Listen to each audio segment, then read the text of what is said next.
Hi, I'm Driessen Ross here with LaRouchePAC, sitting down for an interview with Paul Driessen, the author of Green Power, Black Death, Ecoimperialism, and the Senior Policy Advisor for the Committee for a Constructive Tomorrow, an institution devoted to reversing the excesses and errors of environmental regulation. Now, Paul, this hasn't always been your relationship to the environmentalist movement. Could you tell us a bit about yourself? To me, my relationship is much like President Reagan said about the Democratic Party. I didn't leave the environmental movement left me.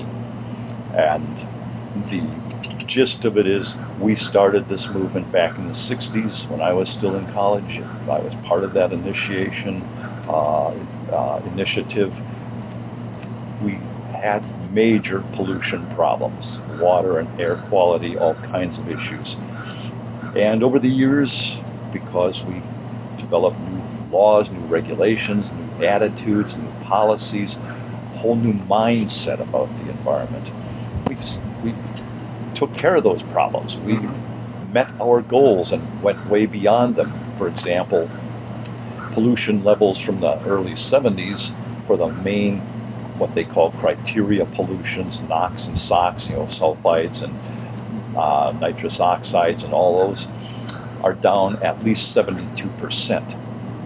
And power plants emit maybe a tenth of what they used to send out into the environment. Cars are about 95% cleaner than they were when we started all this. But over the years, as we met those goals and achieved those huge victories, the more radical elements of the environmental movement took over. They'd always been there, but they were relegated to the back burner because we were focusing on the real, serious, legitimate problems. So as they moved forward, took the ascendancy, they started pushing views that Patrick Moore, co-founder of Greenpeace, and I, and a lot of others view as being anti-science, anti-technology, anti-reality, anti-evidence, and anti-people. So that's when I took my leave. I just decided that the environmentalists were essentially battling the things I believed in. I think we need technologies to move us forward, to improve people's living standards and well-being, reduce deaths. And we've done that here in this country. But there's billions of people in the rest of the world who still need to have the technologies of affordable, reliable, carbon-based energy that we have used to raise our lives and living standards and our health and well-being way up beyond anything imaginable even 100 years ago, much less 200 years ago. And we're denying, the environmentalists today are denying those technologies and those improved lives, living standards, lifespans to the poorest people on the planet. I view that as just absolutely wrong. People are as much a part of this planet as the rats and the lions and every other species. They should not be treated as second-class citizens. The environmentalists are wrong when they say that we're no better than any of those other species, that the death of a child in Africa is no worse than the death of Cecil the lion, and I just can't buy that.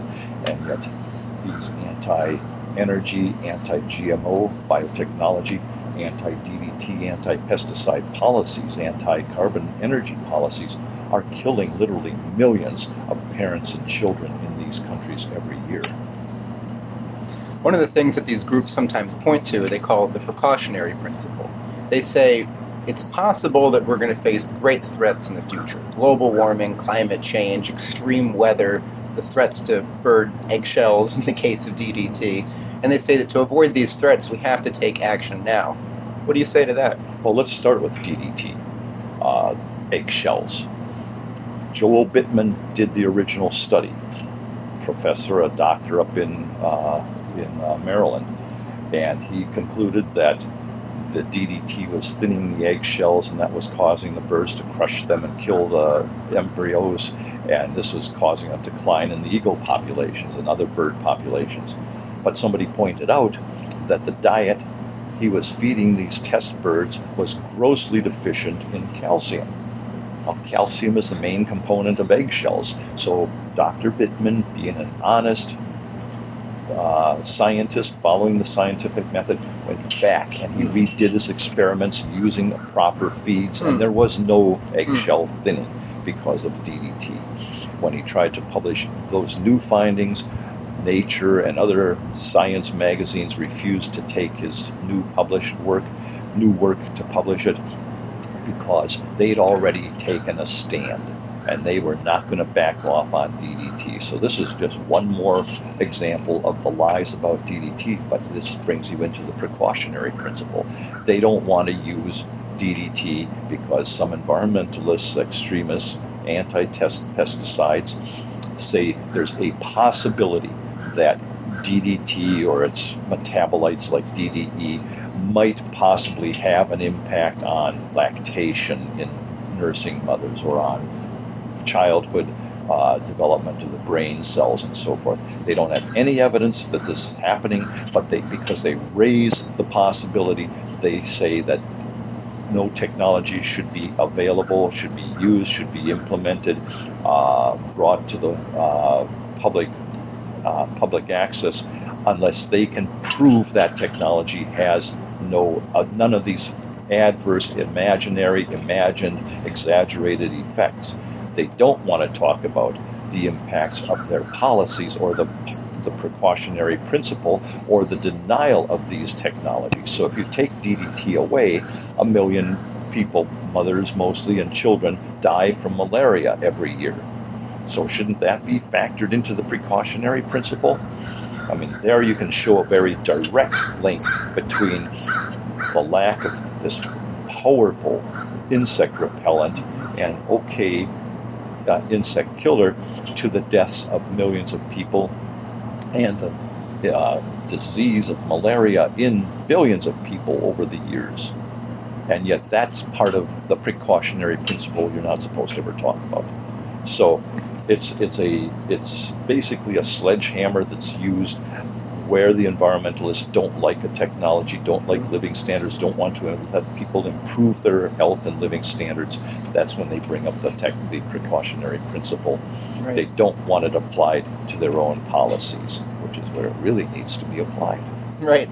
Or a way to hide behind bad science. Say, well, it might be true. Yeah. It might be true. Yeah. Recently, the Catholic Church, an institution that many people around the world look to as a defender of the poor and the disadvantaged, Pope Francis released the encyclical Laudato Si, which takes up environmental concerns, global warming directly. What impact do you think this has? How do you see the importance of this encyclical? Well, it's certainly been a boost to the climate crisis crowd, the climate crisis industry. Right now, they're saying that the climate crisis, alarmism industry, coupled with the renewable energy industry and others that are tied into this whole vernacular about how much carbon-based fuels are affecting Earth's climate, that industry is now judged to be at about $1.5 trillion a year. Wow. And you can see why they want to take such a hard line on this and keep pushing this particular message. Pope Francis, contrary to his predecessor, who didn't buy into the global warming ideas and actually rejected them, Pope Francis has accepted those pretty much hook, line, and sinker, tied in with what he calls sustainability. He doesn't like capitalism. He doesn't like carbon-based energy. He wants to see all of that gone. He wants to have he agrees with some of the leading voices in the UN and the American environmentalist movement and the current White House under President Obama, that the United States and the whole world's economic system needs a total reformation, a total transformation. Our legal system, our constitutional system, our economic system, our energy system should all be completely upended and replaced with who knows what. Mm-hmm. They don't really specify that. But capitalism, free enterprise, innovation, technology, carbon-based fuels, fossil fuels, have brought the most incredible, significant transformation of the human condition in history. After tens of thousands of years of human history, over the last couple of hundred years with the Industrial Revolution and coal oil, natural gas, all of a sudden we've got living standards and health and welfare and lifespans better than we've ever enjoyed in history. The average person in the United States, even people on welfare, are living better than the kings and queens did 100, 150 years ago. So when Pope Francis comes in and says, we need to get rid of capitalism, we need to get rid of fossil fuels, we need to get rid of the free enterprise system and put a bunch of unelected, unaccountable bureaucrats in charge of everybody's living standards and lifespans, basically he means we're going to roll back living standards in the developed world, and we're going to tell those, not we, they, the ruling elites, the unelected forces that he has aligned himself with, are going to tell the world what living standards they're going to be permitted to have. Of course, the ruling elites will have slightly better or a whole lot better living standards. They'll get to travel, they'll have their air conditioning, they'll have their fancy offices and so forth, but the average person is supposed to be held back, rolled back, told, in the words of John Holdren, President Obama's science advisor, the poor people of the world are going to be told what level of development will be ecologically feasible as determined by these ruling elites. And I just have a problem with that. Yes, many of the people pushing these policies clearly aren't living that way. No, they're certainly not. Prince Philip, for example, who lives in several castles, hardly seems to be somebody cutting back. And I don't know how many hundreds of thousands of miles he travels very lavishly each year. But he definitely does feel that the rest of the world should live differently. Al Gore is in the same boat. For several years, he gave around $350 to charity each year, total. Oh. And the one year when he shared the Nobel Peace Prize, he gave his entire share to a charity. But the charity he chose was one of these global warming alarmist groups whose messages helped enrich Mr. Gore by several $1 million over the next couple of years. So that's the kind of charity they believe in. Charity begins at home, obviously, with them. Returning to your examples about how power availability has transformed the lives of people, if you think about Germany, where the installed capacity of both solar and wind is over 10 gigawatts, yet the power prices are around, last number I heard, about 37 cents a kilowatt hour, dramatically higher than, about 4 times higher than a typical U.S. rate. You can see that when you try to implement this policy, the cutbacks it brings. What is possible in an economy that doesn't have energy? Well, you see what's possible in an economy that doesn't have energy by going to a lot of African countries where people basically have nothing. They've still got the huts they've been living in for centuries, for millennia. They cook and heat with wood and dung and charcoal fires, animal dung. Their babies and infants are strapped on their backs, breathing the same polluted smoke from those fires. They have millions of deaths every year from lung infections, millions more deaths from unsafe drinking water and spoiled food, again because they don't have the energy, the reliable, affordable, abundant, carbon-based energy that we enjoy and we benefit from. Back to Germany for just a moment. The 37 cents per kilowatt hour that you're talking about is the subsidized rate. You take the subsidies out and it's more like 70 or 80 cents a kilowatt hour, compared to 8 cents a kilowatt hour in West Virginia, which is right now 95% reliant on coal. And it's coal produced in power plants that have scrubbers and very little pollution comes out of them. That what you see coming out of the stacks is water vapor and carbon dioxide, and let's always remember that water vapor comes down as rain and carbon dioxide is plant fertilizer.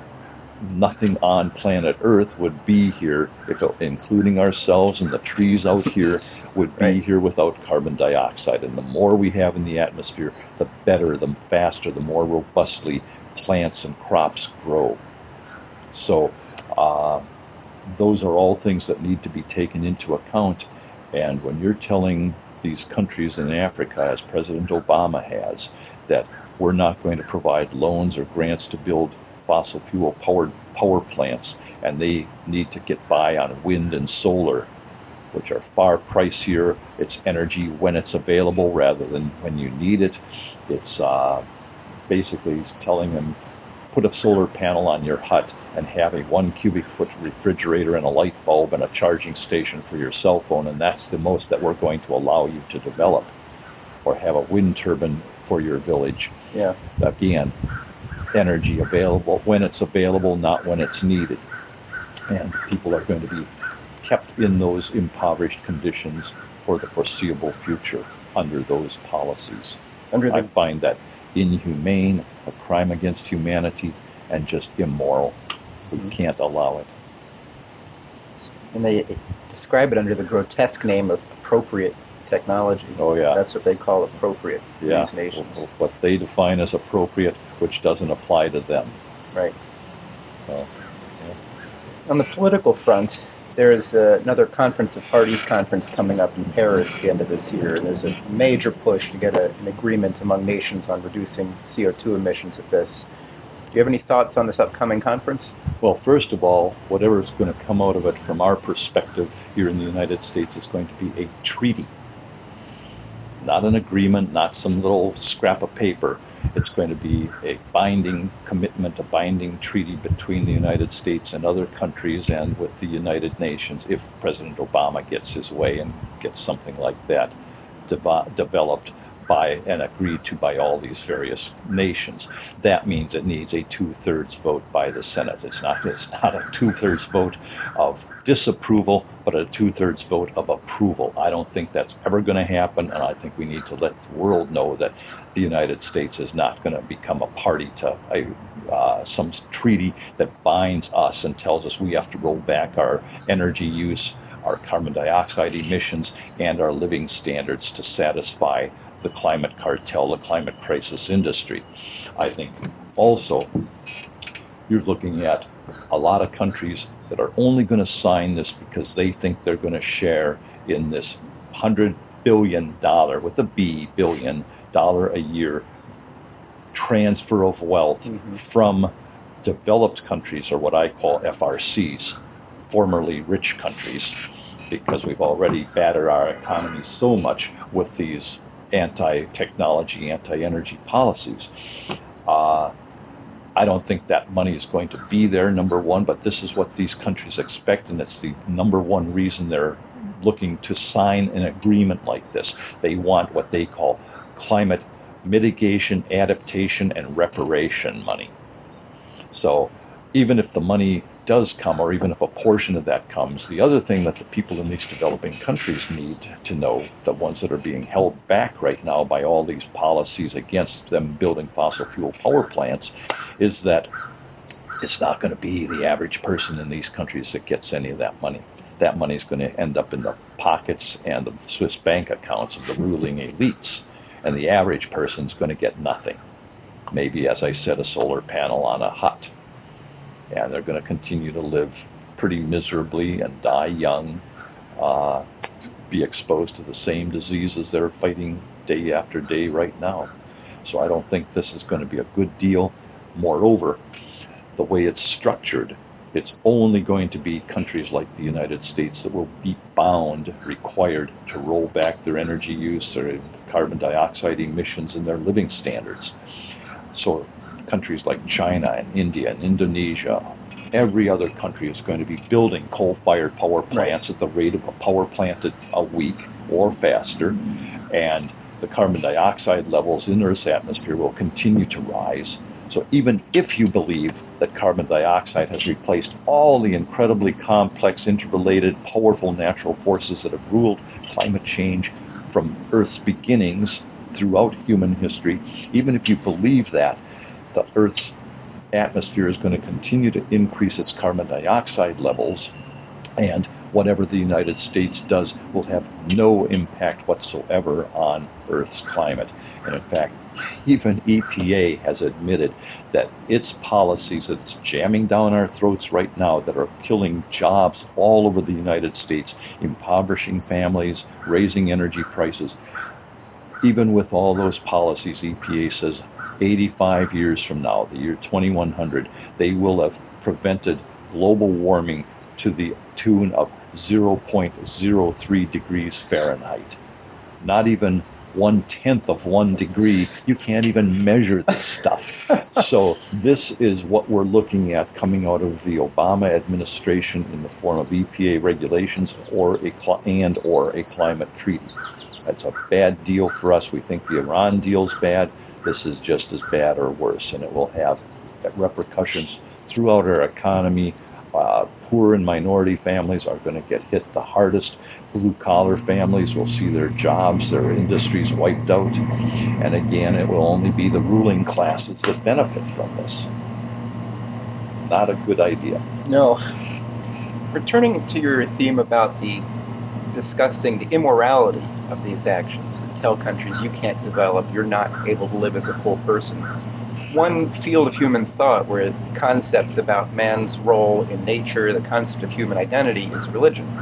And Martin Palmer, an aide of Prince Philip's, had worked with him in 1986 to set up an alliance of conservation and religion to get religions to accept the idea that human beings were not the center of the world, not that important, just another living species. And he had said that this would have difficulty among Judaism, Christianity, and Islam. He's particularly singled out Christianity for the mingling of divine and the human, and the idea of human beings as a creative force. It's not accidental, in the view of these actions, that religion and global warming seem connected, and the fact that the global warming alarmists seem to have almost a religious conviction about the proper number of human beings on the planet, the identity of the human race, what we deserve to have. Any thoughts on this? Yeah, absolutely. Essentially what Palmer and too many others, and even Pope Francis is getting pulled into this maelstrom. They're trying to replace Judeo-Christianity and other religions with a return to nature worship, Gaia as the earth mother, nature as a god unto itself, and they reject the real teachings of Christianity and Judaism and so forth, that man is here obligated to be a responsible steward of earth and God's creation, and to use Earth's and God's bounteous resources to improve the lot of human beings, to improve the environment. You go back a couple of centuries, or you look around the cities in third world countries, you don't find much in the way of forests. You find degradation, you find pollution, you find waterways and air really polluted, you find massive amounts of disease, you find people still dying at age 35 or 45 on average rather than 75 or 85. It's because they don't have the kinds of technologies we have developed and made our everyday existence in the United States and Europe. Just imagine, try to imagine your life without electricity. 24/7, 365, affordable, abundant for whatever you need it for. Just running your cell phone, your modern day cell phone, your laptop and so forth, the amount of energy required, not just to charge it, that's piddling, but to operate the infrastructure, the servers, the whole base of knowledge that you're feeding into that telephone every day is enormous. You cannot do that with wind and solar power. Even Google's top scientists, after spending a couple of years looking into this, finally admitted that fossil fuels were required and that wind and solar were not going to be able to cut it, that even the Google technology was going to make it with just wind and solar. Think about your hospitals, your factories, your small businesses, your malls, your schools, your own house operating only with wind and solar power. And keep in mind that the same people that hate fossil fuels, who hate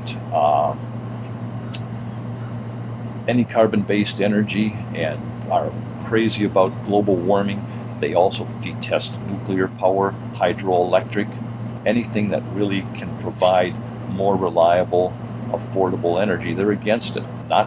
They want the energy for themselves again, but they don't want other people to have it. One of the precepts you just brought up of sustainability presumes that there are certain amounts of resources that exist, that we're overexploiting them, that the fruits of the earth are all going to be gathered and there'll be nothing left. What do you think about this concept? Well, sustainability has actually become kind of the flip side of the same global warming, climate crisis coin. They're interchangeable. When people have kind of OD'd on global warming or climate change as a mantra, a cause of alarm, then they just shift gears slightly and they're talking about sustainability. But it all comes down to the same ruling elites, the same policies, the same anti-energy, anti-technology, anti-modern living standards, ideas and regulations with the same ruling group in charge of everyone's lifespans, living standards, livelihoods, everything we make, grow, ship, eat, and do. They want to be able to rule the levels at which that's allowed, except for themselves. And the reality is that, first of all, because of the real change in our mindset for most people in the developed world, we are conserving more than we ever have. We're recycling. We're implementing all kinds of true sustainability practices where we do the best we can to miniaturize a lot of technologies to get more bang from the buck from the amount of water we use, the amount of electricity we use, the aluminum going into aluminum cans, for example, that replace the steel cans. Then we recycle them. The manufacturing processes, paper-making processes, all those things have changed so much over the last couple of decades. And the basic philosophy that people hew to today will continue pushing this forward. But to use sustainability or climate change as the excuse for not letting people enjoy modern living standards or telling people they have to roll their standards back, their lifestyles, their livelihoods, and their lifespans, roll them back in the name of protecting Earth or Gaia. The notion that we should be telling the poorest people on the planet, this is how much more will let you improve your living standards, because anything more wouldn't be sustainable, or we can't afford it. And this is what head of the Mexican Environmental Law Foundation told several of us a few years back. We don't really give a damn about the poor, he said. We don't want them to become middle class, because if they become middle class, they become consumers, and that means we have to exploit more resources, and that hurts the earth. So we would rather give them a little more welfare money, let them improve their living standards just a little bit, but not very much. And I find that a reprehensible attitude, personally. Are we running out of resources? Is there anything to that concern? You look around and got a very big planet. We haven't run out of anything yet. Paul Ehrlich had that famous bet with Julian Simon that the price of resources that Ehrlich himself chose would actually go down over the couple of years succeeding the bet. And Ehrlich lost the bet to Simon. Simon said the price was going to go down. Ehrlich said it would go up, and it went down for every one of those because we found more efficient ways to find and extract those resources. Fracking, the hydraulic fracturing revolution. Whoever would have dreamed that the United States would be the #1 gas-producing and almost #1 oil-producing nation in the world after all the craziness of the 70s with the OPEC oil embargo and President Carter saying we all just have to cut out our use of fossil fuels, we're running out, and we face a environmental and resource crisis. Well, we've got an awful lot of those resources, and now instead of having peak oil and we're going to run out in a couple of years, and by the way, the U.S. Geological Survey first said that we were going to run out of oil back in 1923. So this has been around for a long time. And the notion that we have hit peak oil has been completely obliterated by the fracking revolution. That's the real reason the environmentalists don't like fracking. Peak oil, like climate crisis and the pollution and precaution, those are the pillars of the environmentalist movement. And we've just knocked one of them out from under them, showing that the resources are really first there in the minds of human beings. You first find oil in the mind of the explorer. Right. What Julian Simon always called the creative, innovative human mind, the ultimate resource. Master resource is energy, affordable, reliable, abundant energy. The ultimate resource is our creative minds and our ability to find new ways to do things, new resources. We didn't end the Stone Age because we ran out of stones. And we didn't end the Bronze Age because we ran out of bronze.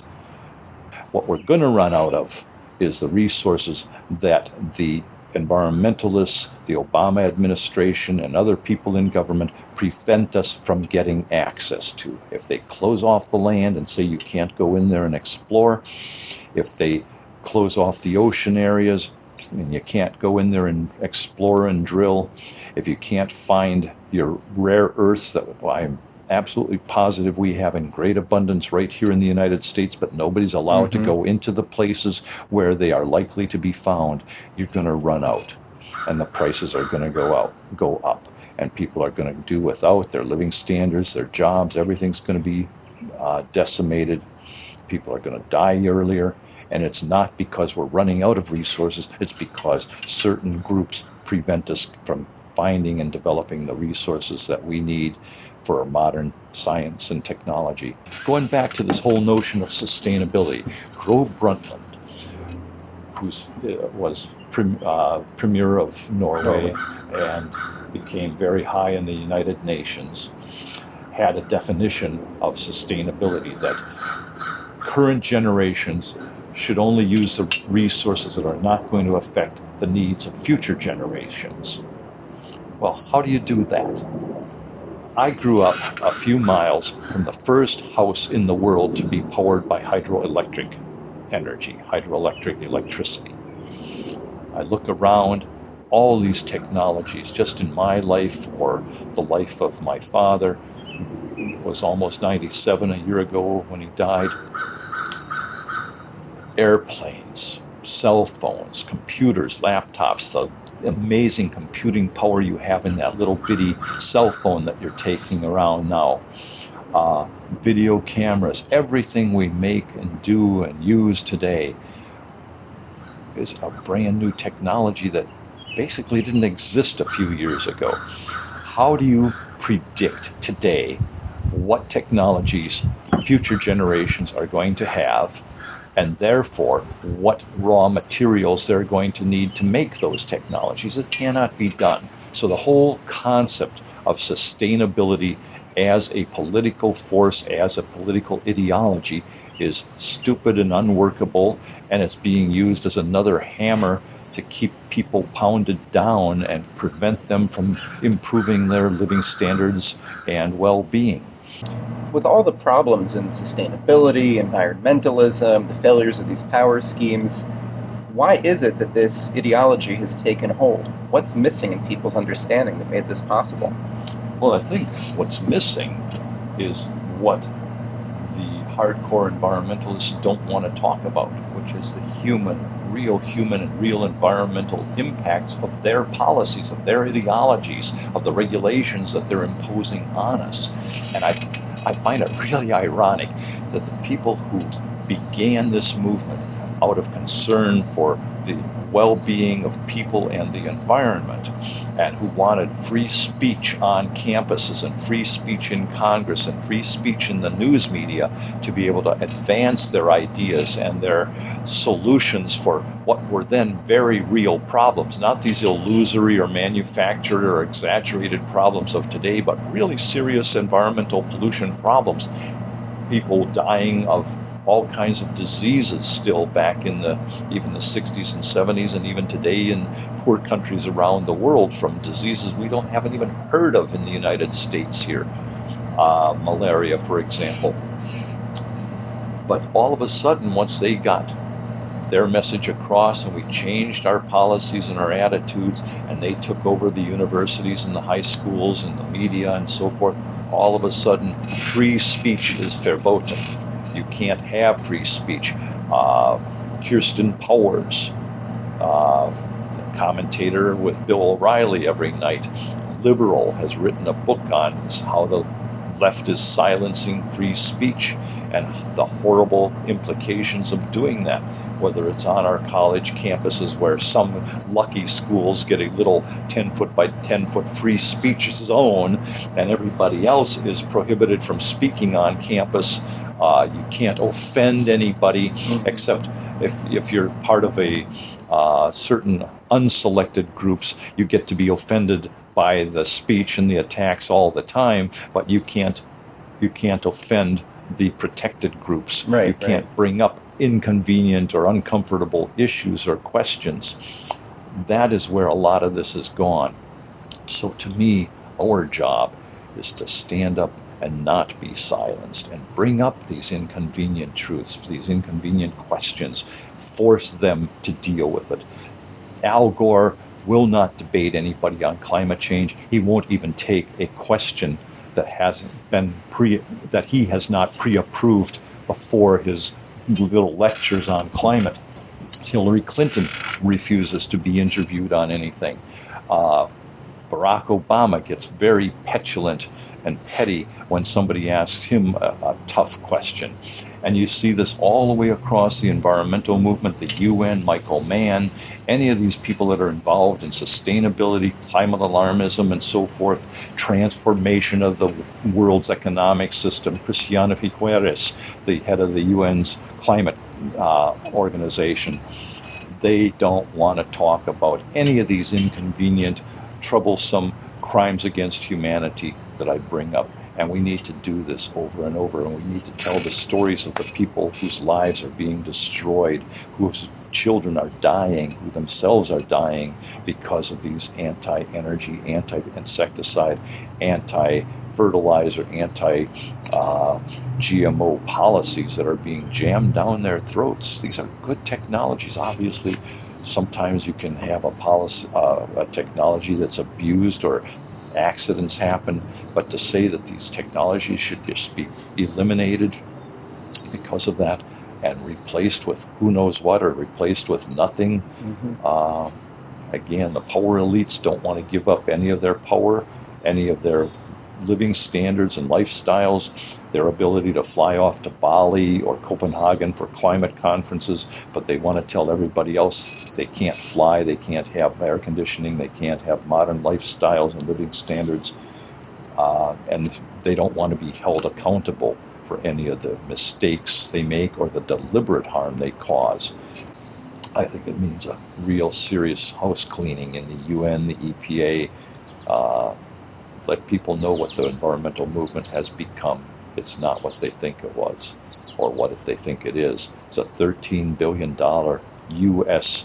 industry, $13 billion a year, just the U.S. environmental groups, funded mostly by corporations that benefit from their hardcore ideologies or want to protect their public relations image, funded by far left foundations of billionaires whose money has come oftentimes from forest products, mining, oil and gas, and other industries that now the grandchildren are embarrassed about, so they want to use that money that they inherited to shut down other people's opportunities to improve their lives and rise from the bottom quintile to the upper levels of our economic system. So I think there's a lot of work to be done, but I'm glad you're doing this, and glad we all have an opportunity to stand up and be counted. Paul Driessen, thanks a lot. Thank you, Jason.